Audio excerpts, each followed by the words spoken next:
CPC-1 Speedmaster 74, 1989 model siguro to eh. Ang trouble niya is display not stable.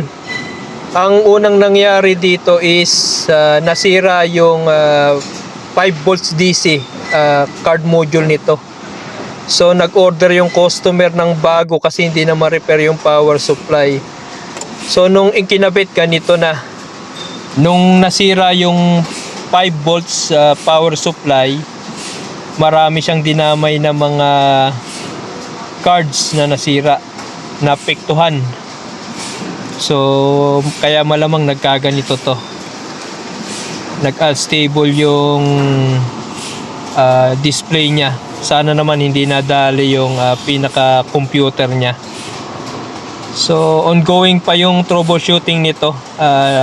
Kine-check up pa natin kung hanggang saan at mga ano yung mga card na nasira.